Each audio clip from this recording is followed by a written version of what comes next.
Sehingga makan itu satu kajian ilmiah bahwa ini luar biasa. Bahwa orang punya Alphard, punya uang 1 miliar, itu tidak mempertahankan suatu yang pokok, yaitu nyawa. Orang tidak punya Alphard itu hidup, nggak punya uang 1 miliar hidup. Tapi kalau nggak punya nasi 1 piring, nggak punya air 1 gelas bisa mati. Artinya apa? Orang miskin itu yusyarikul aghniya, sama dengan orang-orang kaya dalam hal kepemilikan hal-hal yang pokok.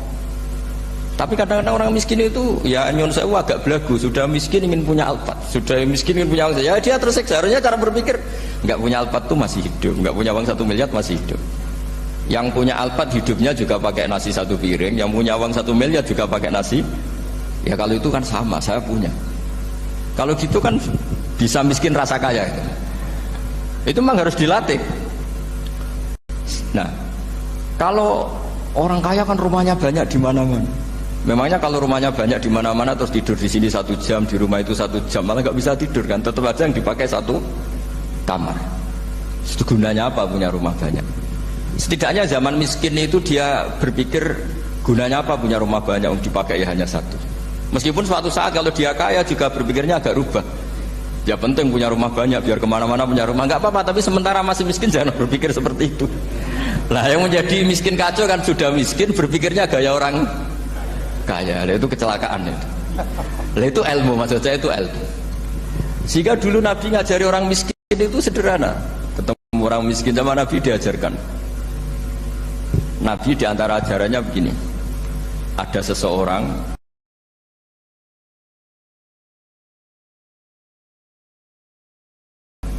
man asbaha, orang yang setiap harinya mu'afan fi jasadi, dia sehat, aminan fi sirbi, negara dalam keadaan aman, tidak dalam ancaman, indahu qutu yaumi, dia hari itu punya makan, faka'an nama khizat lahu dunya bihadafiriha, berarti dia sudah punya dunia dan seisinya. Karena polanya sama. Buat Presiden Amerika itu yang untuk mempertahankan nyawanya ya makan pokok dan minuman pokok, bukan jabatannya sebagai presiden atau punya uang triliunan. Orang paling kaya di Indonesia juga gitu, untuk mempertahankan hidupnya juga dengan makanan pokok, dan itu orang miskin punya. Nah, kehidupan paling top itu apa? Ya kehidupan yang mempertahankan nyawa itu yang paling top, lainnya itu enggak. Karena mempertahankan nyawa ini super penting dan orang miskin bisa. Nah, saya berharap ilmu seperti inilah menjadikan dulu itu kuat ketika melawan Belanda. Kenapa kuat? Karena mereka gampang syukur. Barokahnya gampang syukur itu selesai dengan dirinya sendiri. Kalau bahasa intelektualnya itu, orang kalau sudah selesai dengan dirinya sendiri bisa berpikir memanfaati pada orang lain. Nah, dulu orang-orang miskin ketika era sahabat, termasuk era para ulama yang mendidik para umatnya, itu selesai dengan dirinya sendiri. Nah sekarang banyak orang miskin juga termasuk orang kaya, bahkan belum selesai dengan dirinya. Wah itu angel, ngajak jihad angel, karena dengan dirinya saja belum selesai. Maka masyhur itu kan ketika perang Tabuk ada orang datang, kira-kira kalau Indonesia pakai beras 4 kilo, ya Rasulullah yang 2 kilo tak kasihkan keluarga kami supaya bisa makan, yang 2 kilo tak kasihkan jenengan untuk biaya perang. Perang Tabuk itu perang tersulit, disebut perang Dhatil Usra. Sekarang hitung saja, ini coba dihitung, mungkin yang bagian kasir tahu. Kalau 2 kilo kali 3.000, umat Islam pas itu sekitar hampir 3.000 itu sudah 6.000 kilo. 6.000 kilo itu artinya apa? Orang miskin ketika perang membiayai dirinya sendiri, itu satu. Kedua, dengan mental memberi, orang ini tidak tamak. Barokahnya tidak tamak, tidak nyalahkan yang kaya. Efek dari itu apa ketika perang Tabuk? Sumbangan dari Sayyidina Utsman yang jumlahnya besar sekali, yaitu diantaranya 1.000 dinar. 1 dinar kira-kira 4,25 gram, berarti sekitar 4.000 gram. Itu bisa diberikan alat perang. Sumbangan dari Abu Bakar juga bisa dipakai beli kuda untuk perang. Nah bayangkan kalau kebutuhan orang miskin ini untuk makan itu nggak mau urun. Wah saya miskin, nggak perlu urun, saya miskin dipakai alasan terus.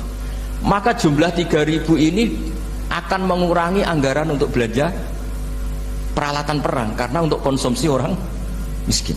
Udah gitu kadang mangane tanduk itu kan repot. Wes miskin mangane tanduk, nak antri moh kan ribet.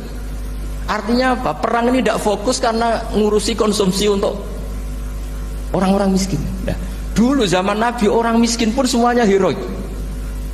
Mereka dibantu gak mau, inginnya bantu. Sampai dicibir sama orang munafik. Apa gunanya sedekah 2 kilo? Wong perang ini perang besar antar negara. Pas itu mau perang melawan Romawi. Sampai orang munafik bilang alladzina almizuna almuttawwi'ina minal mu'minina fis sadaqati walladzina la yajiduna illa juhdahum faskharuna minhum.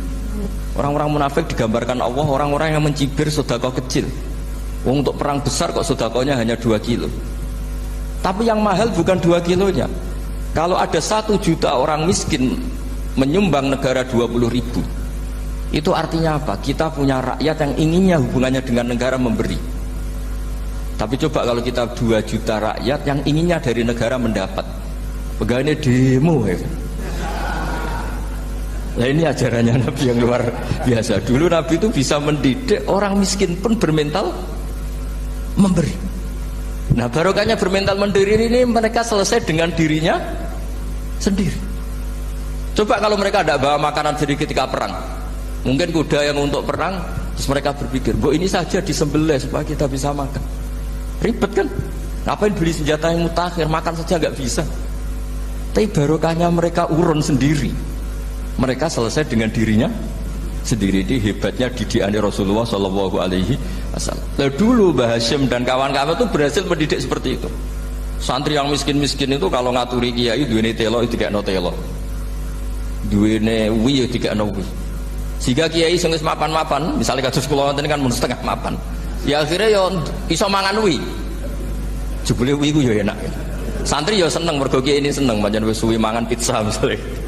Ya tapi nak sing melarat terus aku melarat kiai tak kei wi mosok doyan. Wis melarat medhit di alasan kan ribet kan. Ini yang perlu dihilangkan. Medhit kok berargumentasi. Tapi yang mahal itu bukan winya, mental memberi. Orang itu kalau mentalnya memberi itu berarti selesai dengan dirinya. Tapi kalau tidak bermental memberi pasti tamak. Dan tamak itu mesti menghakimi orang lain. Maka dalam kitab Hikam diterangkan penyakit terberat itu tamak. Kenapa? Karena orang pikir itu tidak ada kata-kata kitab Hikam, bukan kata saya. Yang ada itu tamak.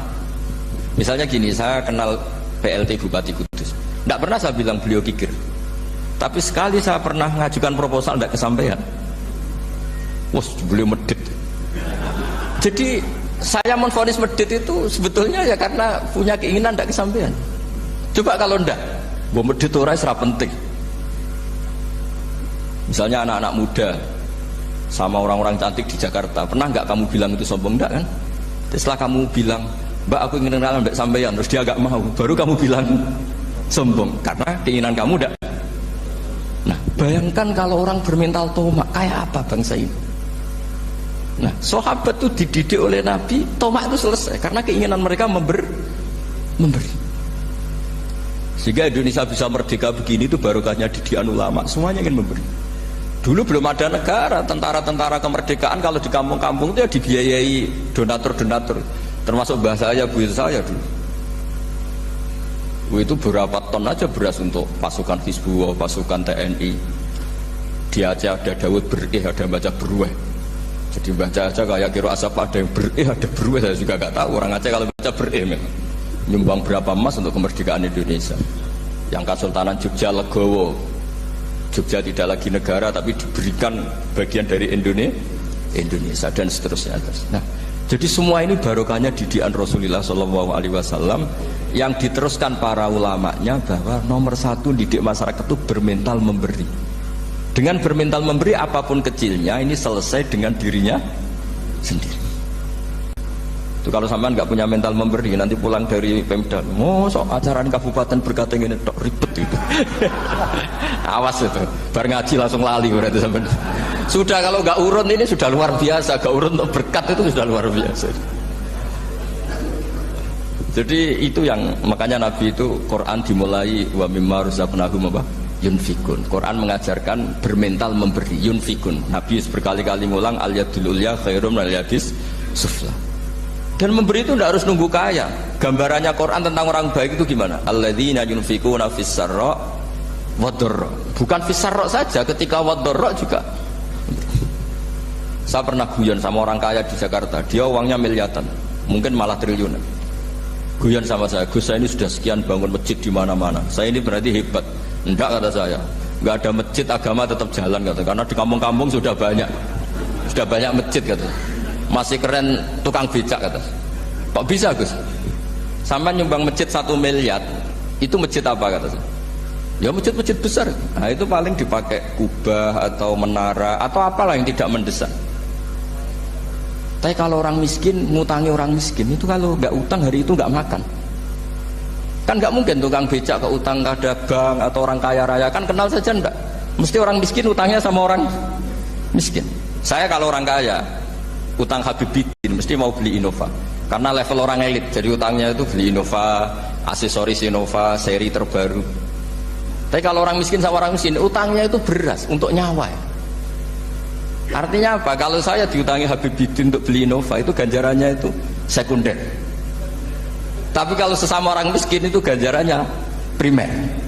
Keren mana? Hutang-hutangannya orang miskin sama orang kaya. Satu menyelamatkan nyawa, satu menyelamatkan citra.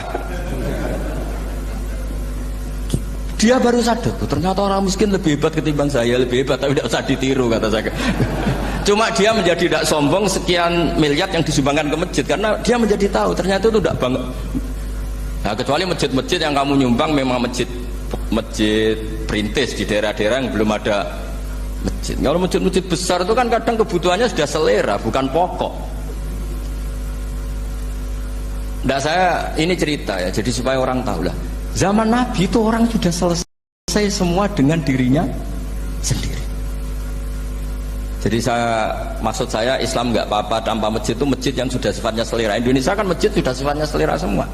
Yang dikatakan masjid pokok kan yang dipakai sholat bisa, dipakai alat sesuci bisa. Tapi kalau sudah selera ya pondasinya harus begini, lampunya harus dari kristal, terus kubahnya itu sudah selera.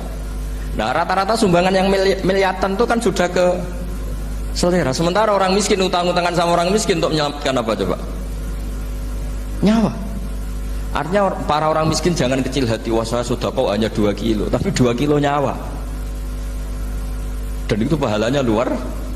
Nah ini ilmu asal saja. Nah Kiai itu berhasil seperti itu sehingga orang-orang miskin dulu itu ngrumat tentara itu ya nganggo nganggo telo, bahkan ada yang pakai apa itu Pak Hartopo itu pisang itu arasnya pisang itu. Gronggolnya pisang sudah dipakai saja Pak tentara. Tentara di mana-mana bisa makan. Coba kalau yang ngamal yang kaya itu tidak cukup. Tapi barokahnya yang miskin juga ikut ngamal itu cukup karena yang miskin itu mayoritas. Jadi dulu kaum miskin pasti menang lah kan kira-kira gitu. Karena di mana-mana orang miskin itu banyak. Menemukan orang kaya itu nyari data. Kalau menemukan orang miskin seketemunya pasti ketemu. Dan orang miskin ini dididik ulama untuk berkontribusi. Sehingga banyak tentara ketika dicari Belanda pura-pura jadi petani. Ini juga yang menyelamatkan orang miskin. Nah, ulama dulu itu orang paling sukses mensuasanakan seperti itu. Itu yang diceritakan di perang Tabuk, mimpa di maka tazihu qulubu fariqin minhum. Jadi perang Tabuk itu perang di antara yang paling diceritakan Allah berkali-kali apa? Ya Rasulullah tadi malam saya buruh dan ini dapat 2 sok ya kira-kira berapa kilo lah. Yang separuh untuk keluarga kami, yang separuh saya sumbangkan ke jenengan. Lu coba perang antar negara hanya menyumbang 2 kilo beras, bayangkan. Tapi nilainya bukan 2 kilo. Kalau 2 juta rakyat Indonesia nyumbang 2 beras, artinya hubungannya dengan negara hubungan ingin memberi. Dan barokahnya hubungan ingin memberi, ora pati kecangkeman tomak, ora pati kakean menuntut. Ini yang mahal itu yang gak ternilai itu. Dan itu menjadi kekuatan yang luar biasa sehingga umat Islam bisa mengalahkan pasukan Romawi. Nah Indonesia dulu kira-kira seperti itu prakemerdekaan. Niki wonten ayat tentang kritik terhadap pola atau watak dasar orang sing sugih. Mboten sugih desa, sugih kabupaten itu sing melarat, maksudnya sugih tenan. Umpama manusa nu miliki khazanahe rahmate Allah, iku mesti tambah medhit. Ya, artinya wong tambah sugih mesti tambah medhit. Senajan to medhite wong sugih kuwi jek luwih akeh timbang lomane wong melarat. Anggere medhite wong sugih nasional iku nak bayar zakat jek 1 miliar. Lomane wong melarat ya ora tau zakat. Tapi sekarang itu di kota sedang dikembangkan logika infak, orang-orang kaya itu sadar infak. Makanya sekarang itu donatur-donatur kota itu sedang mengembangkan lembaga-lembaga agama itu sehat semua, karena memang sekarang itu trennya itu baru sadar-sadarnya orang kaya mau zakat, mau infak. Secara nasional wonten rumah zakat, ya, tenggene Jakarta wonten basis badat infak dan apa zakat. Dan lembaga-lembaga kayak di Universitas Islam Indonesia atau UGM ya wonten lazis lembaga infak dan apa zakat. Ya, terus rumah zakat, basis dan sebagainya. Itu keberhasilan ulama atau orang-orang baik, ya ulama atau ustadz atau orang-orang baik untuk memberi penyadaran sama orang-orang kaya. Logika penyadarannya itu mudah sebenarnya. Kalau kita mau berpikir serius itu mudah. Begini, orang itu kalau punya mobil Mercy, ada mobil Mercy regane 1,5 miliar nopo sambil. Niku untuk perawatan niku kena nggo makani cah yatim 10. Go oli ini mobil Mercy 500.000 piro. Paham? Engko tuku bensinnya 1 liter sing super nopo niku yo larang. Semua peralatannya. Apalagi orang-orang kaya yang punya selera aneh, misalnya ngerumat bulldog atau herder, niku jatah